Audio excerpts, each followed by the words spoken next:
teks eksplanasi di kelas 6 SD. Sebelumnya izinkan kami memperkenalkan diri terlebih dahulu. Perkenalkan, nama saya Tita Nurul Zabila dengan nilai terakhir 299 sebagai peserta didik 1.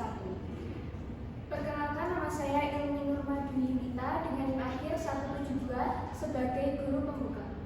Perkenalkan, nama saya Levi Alesha Salsabila dengan nilai akhir 435. Di sini saya sebagai guru inti 1. Perkenalkan, nama saya Anadia Putri Ramadan dengan NIM akhir 181 sebagai guru inti 2. Perkenalkan, nama saya Safadul Hariza dengan NIM akhir 174 sebagai guru penutur. Perkenalkan, nama saya Tatia Karahmawati dengan NIM akhir 303 sebagai peserta didik 2. Baik, tanpa berlama-lama lagi, izinkan kami untuk memulai implementasinya. Selamat menyaksikan.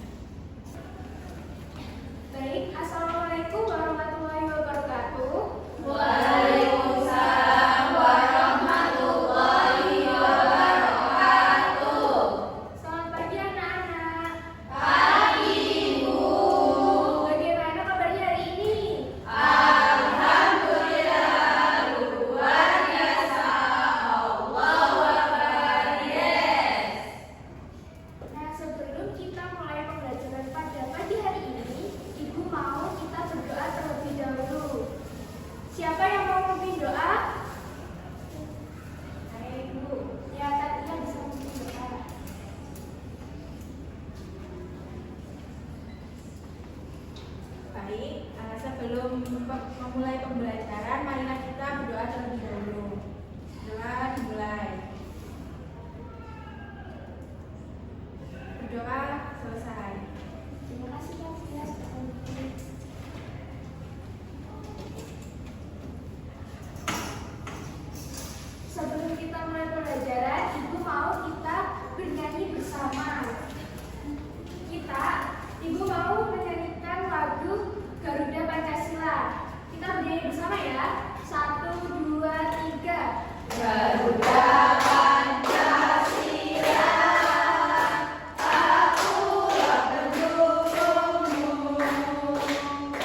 Sampah sembarangan. Iya, betul. Oke, next. Nah, apa saja sih ciri-ciri dari teks eksplanasi itu? Ada yang tahu?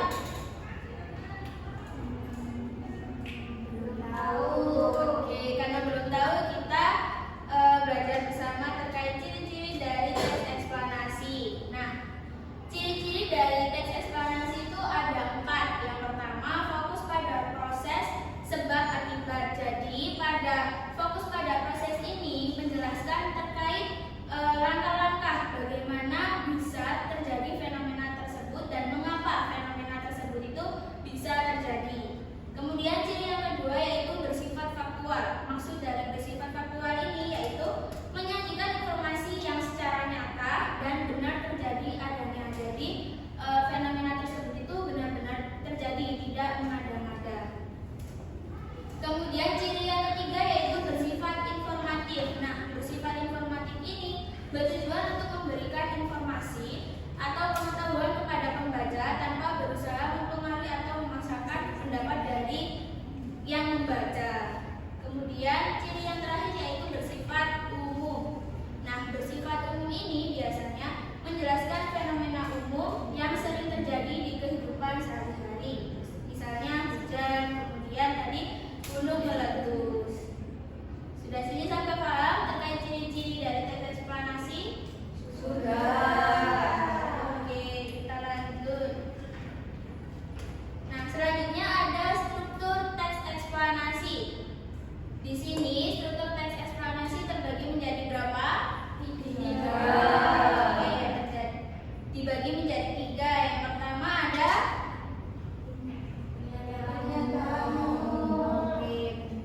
pernyataan umum atau biasa juga disebut dengan pembuka. Nah, pada pernyataan umum ini biasanya berisi tentang pengenalan atau gambaran awal terkait fenomena atau peristiwa yang terjadi. Misalnya, hujan adalah suatu peristiwa fenomena alam yang terjadi karena apa?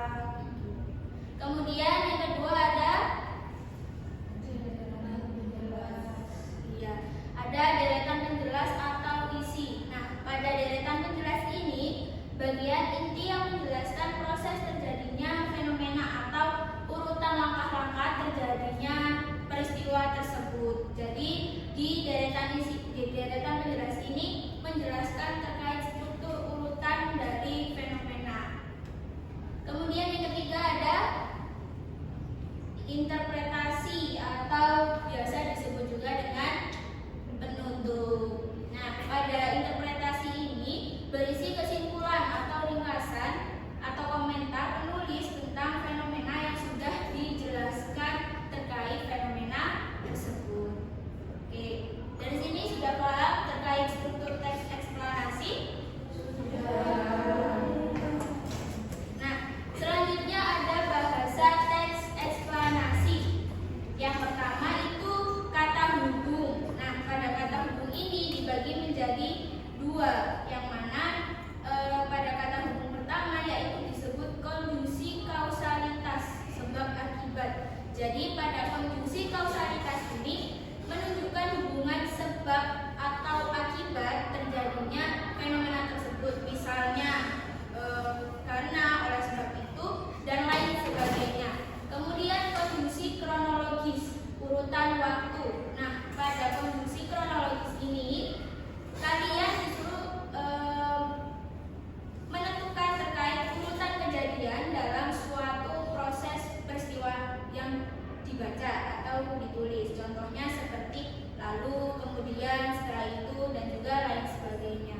Nah, sampai sini sudah paham terkait bahasa teks eksplanasi kata penghubung? Oke, kita lanjut. Nah, kemudian ada bahasa teks eksplanasi yang istilah atau kata kerja. Nah, di sini istilah atau kata kerjanya itu dibagi menjadi 3 jenis. Yang pertama ada kata benda fenomena. Pada kata benda fenomena ini menggunakan kata benda yang merujuk pada fenomena yang akan dijelaskan. Contohnya seperti hujan, banjir, dan lain sebagainya. Kemudian yang kedua kedua, istilah atau kata kerjanya yaitu kata kerja material. Nah, pada kata kerja material ini menggunakan kata kerja yang menunjukkan aksi atau proses terjadinya fenomena tersebut, misalnya disebabkan, kemudian mengakibatkan, dan lain sebagainya. Kemudian istilah kata kerja yang ketiga atau yang terakhir yaitu istilah teknis atau ilmiah. Maksudnya pada istilah ini sering menggunakan kata-kata khusus sesuai bidang ilmu fenomena yang akan dibahas. Contohnya seperti lempeng tektonik, terus magma, dan lain sebagainya. Sampai sini sudah paham terkait istilah dan kata kerja dari teks eksplanasi?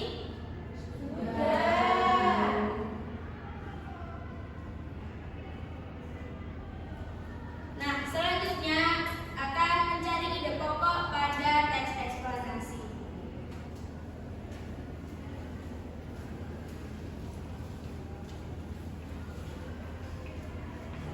Baik, setelah mengetahui struktur, ciri-ciri, dan juga tadi ada bahasa dan teks eksplanasi, selanjutnya adalah mencari ide pokok pada teks eksplanasi.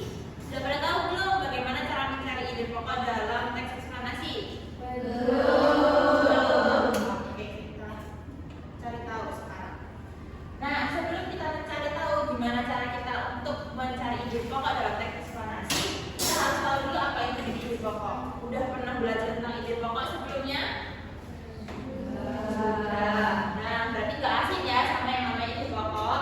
Nah, ide pokok itu adalah inti dari sebuah paragraf atau bagian yang menjadi pokok dalam pembahasan utamanya. Nah, biasanya itu ide pokok itu ditemukan di mana? Di situ? Di awal, tengah, atau akhir paragraf. Ya, betul. Jadi ide pokok itu adalah inti dari sebuah paragraf yang biasanya ditemukan di awal, di tengah, atau di akhir paragraf. Nah, bagaimana ya cara menentukan ide pokok itu? Kita tadi sudah tahu apa itu ide pokok dan juga sudah tahu apa itu teks eksplanasi. Sehingga sekarang gimana ya cara menentukan ide pokok dalam teks eksplanasi?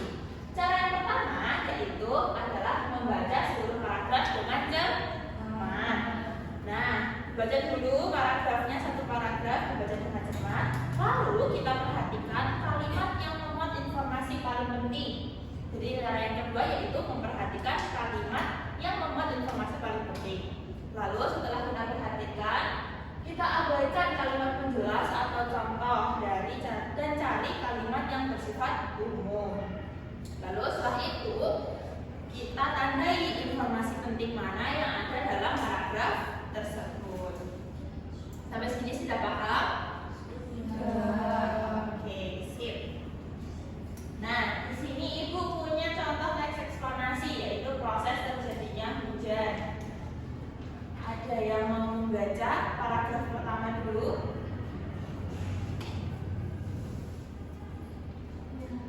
Oke, silakan kita. Hujan adalah peristiwa alam yang penting bagi kehidupan di bumi. Air hujan membantu tanaman tumbuh, menyediakan air bersih, dan menjaga seluruh bumi tetap sejuk. Tapi tahukah kamu bagaimana hujan bisa terjadi? Oke, kalau dari paragraf yang pertama, kira-kira ide pokoknya ada pada di mana ya? Ada di mana ide pokok? Di awal. Jadi hujan adalah peristiwa alam yang penting bagi kehidupan di bumi. Ya, oke, kita coba cek. Oke, di paragraf pertama ada ide pokoknya yaitu hujan sangat penting bagi kehidupan di bumi. Betul, sip. Kita buatkan.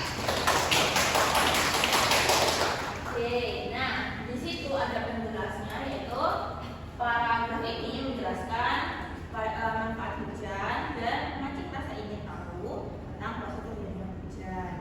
Nah, tadi mungkin kita belum sempat belajar di paragraf kedua ya, tapi untuk di paragraf kedua ini itu pokoknya itu ada hujan dimulai dari penguapan air di permukaan bumi.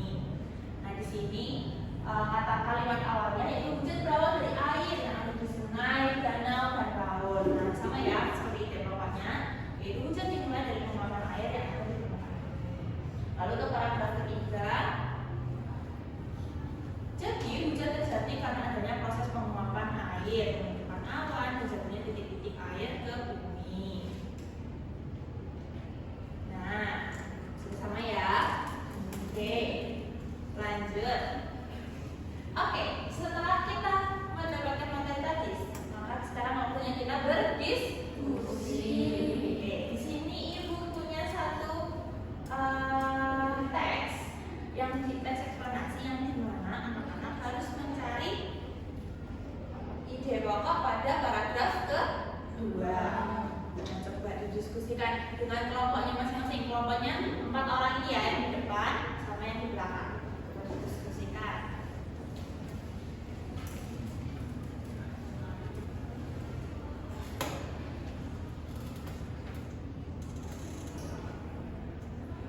Siap, mau menjawab? Iya, boleh.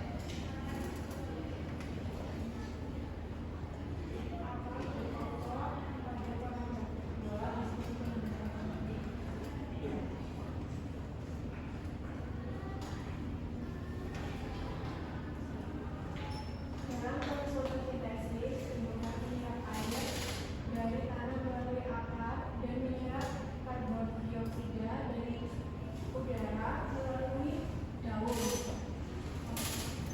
Dengan bantuan cahaya matahari, tumbuhan mengubah air dan karbon dioksida menjadi zat gula sebagai makanannya.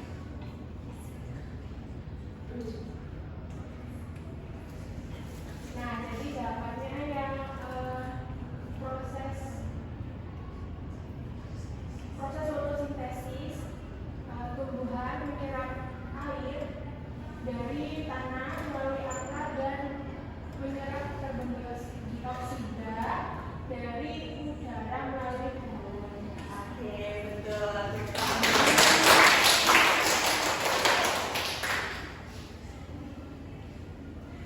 Oke, jadi untuk jawabannya tadi betul kata Kak Satya, yaitu pada paragraf kedua ini menjelaskan mengenai proses fotosintesis. Gitu. Oke, sebelum karena tadi anak-anak sudah paham belum? Nah, di sini ibu punya lembar kerja yang harus dikerjakan sama anak-anak. Nah, lembar kerjanya ini dilakukan secara berkelompok, kelompoknya 4 orang.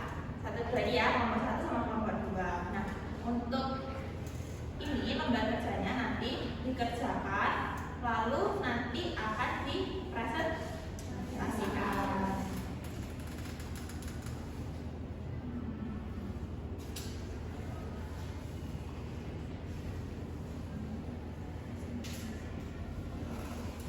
Oke, coba dilihat dulu di halaman lembar pertama.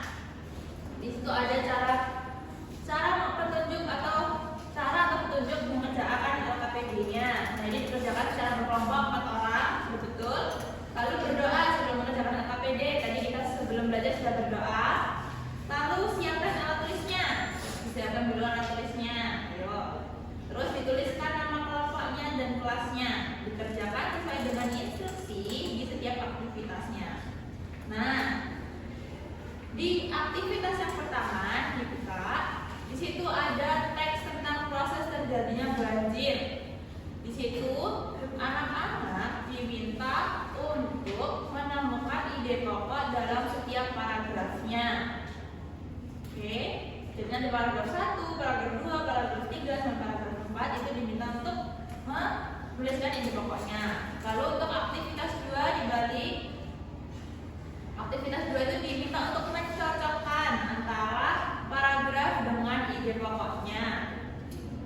Lalu untuk aktivitas 3, di situ anak-anak diminta untuk mengurutkan paragraf sesuai dengan struktur teks eksplanasi yang sudah dijelaskan tadi. Sampai sini untuk alur pengerjaan LKPD-nya apa sudah paham? Oke, sip. Kalau gitu sekarang dikerjakan, ibu kasih waktu 1 menit.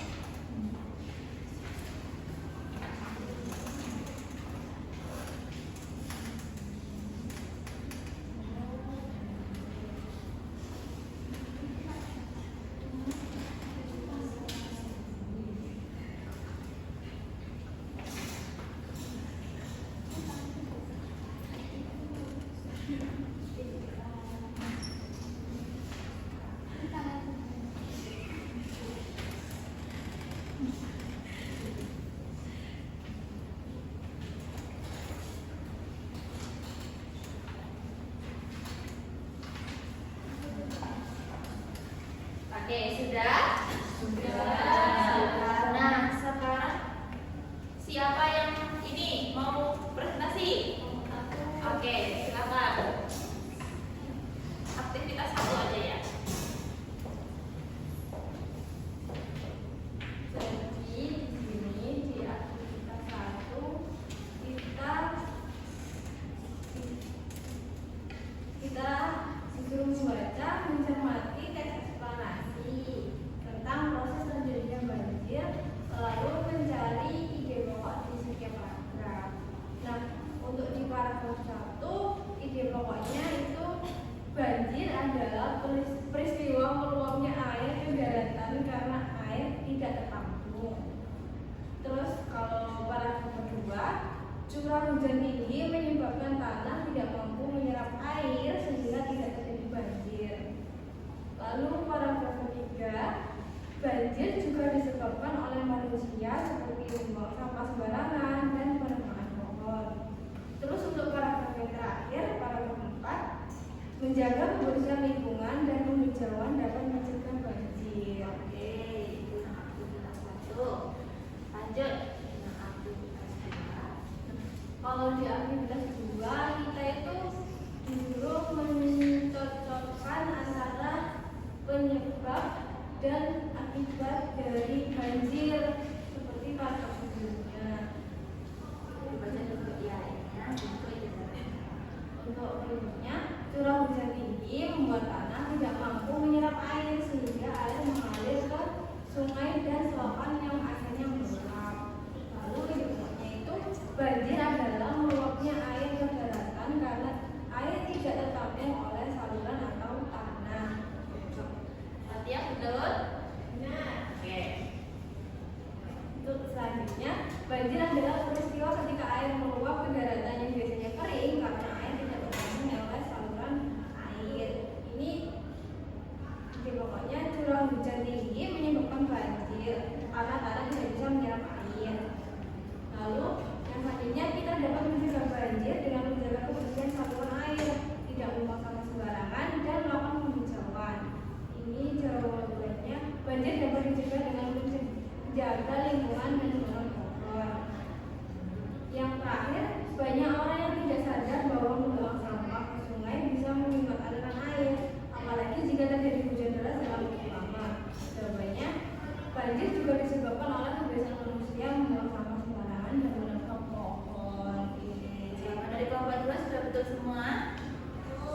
Sudah. Oke, silakan kita berduduk.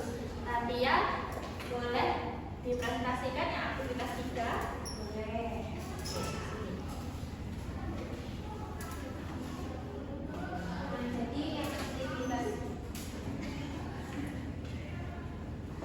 Jadi yang aktivitas 3 itu kita disuruh menyusun urutan teks eksplanasi. Nah, jadi yang pertama itu ada di nomor 3. Kemacetan lalu lintas terjadi ketika kendaraan yang melintas di jalan melebihi kapasitas jalan tersebut sehingga menyebabkan antrian panjang dan waktu tempuh menjadi lebih lama. Selanjutnya yang nomor 2 itu berada di nomor 2. Salah satu penyebab utama kemacetan adalah pertumbuhan jumlah kendaraan yang sangat cepat, sementara pembangunan jalan tidak bisa mengikuti laju tersebut. Nah, selanjutnya yang ketiga ada di nomor 1. Untuk mengatasi kemacetan, pemerintah dan masyarakat perlu bekerja sama, seperti mengembangkan transportasi umum, menerapkan sistem ganjil genap, dan meningkatkan kesadaran berlalu lintas yang tertib. Selanjutnya, yang di nomor 4 itu berada di nomor 4. Dampak kemacetan sangat beragam, mulai dari pemborosan waktu, polusi udara, hingga stres bagi pengendara yang terjebak dalam kemacetan. Kelompok 1 sudah betul? Betul. Oke, siap. Terima kasih. Oke, tadi sudah mengerjakan LKPD, walaupun secara berkelompok, tapi semuanya itu mengerjakan dan sudah paham, betul? Betul. Oke. Nah, setelah mengerjakan LKPD, tadi kan LKPD-nya berkelompok. Nah, sekarang Ibu pengen tahu kemampuan anak-anak secara individu atau sendiri-sendiri. Nah, di sini punya lembar evaluasi buat anak-anak. Dikerjakan, tidak boleh mencontek, harus dikerjakan sendiri.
Oke, Ibu akan cek nanti dan nilai untuk lembar evaluasinya. Nah, karena kita sudah mau selesai di mata pelajaran hari ini, maka kita bisa simpulkan bahwa teks eksplanasi adalah jenis tulisan yang bertujuan untuk meningkatkan pemahaman pembaca dengan cara menguraikan secara faktual dan logis dengan hubungan sebab akibat atau proses terjadinya suatu fenomena alam atau sosial. Oke.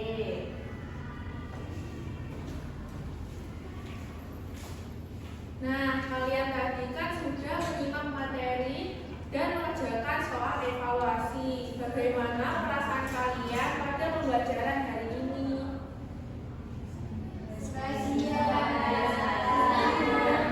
Ya, baik. Jadi, kira-kira kegiatan apa sih yang bikin kalian senang?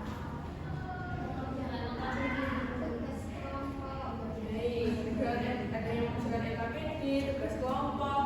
Nah, kira-kira apa kalian sudah paham dengan materi yang telah disampaikan? Nah, jika paham, kira-kira nanti kita belajar apa sih? Ada yang masih ingat apa itu tes eksplanasi? Ya, silakan Buta. Jadi teks eksplanasi itu adalah teks yang menjelaskan proses sebuah peristiwa atau fenomena. Baik, betul sekali. Tepuk tangan. Apa yang telah dijelaskan kita benar sekali ya.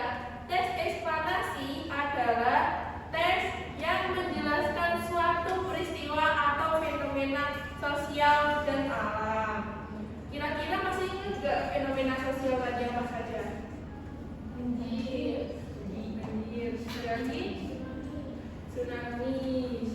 Nah, ya betul sekali. Jadi fenomena sosial itu bisa karena kemiskinan, sampah. Adapun fenomena alam ialah banjir, tsunami, bahkan gunung meletus.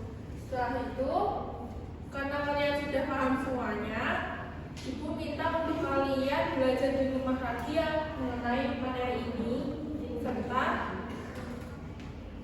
untuk mempelajari bab selanjutnya agar kalian tidak cepat lupa. Oke. Nah, Ibu minta kalian untuk memimpin salah satu doa bersama. Ada yang mau memimpin doa? Baik, silakan Nadia.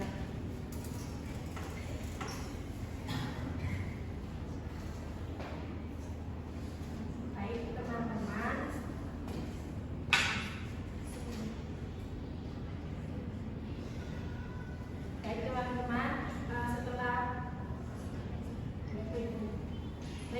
sebelum pembelajaran berakhir, marilah kita berdoa terlebih dahulu. Doa mulai.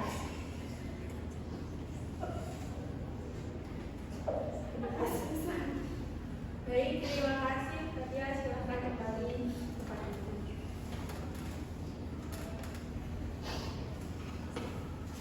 Baik, untuk menutup pembelajaran hari ini, terima kasih atas kehadiran kalian dan partisipasi kalian mengikuti pembelajaran pada hari ini.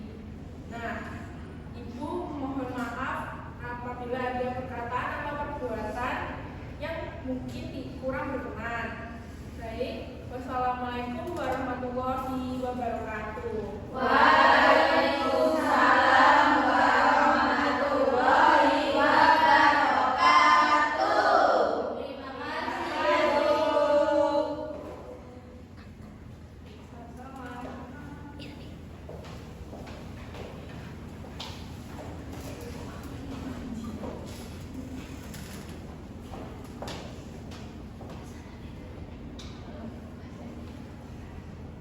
Baik, tadi adalah implementasi kami dari kelompok 6 mengenai teks eksplanasi di kelas 6 SD. Ada kurang lebihnya kami mohon maaf. Terima kasih dan Wassalamualaikum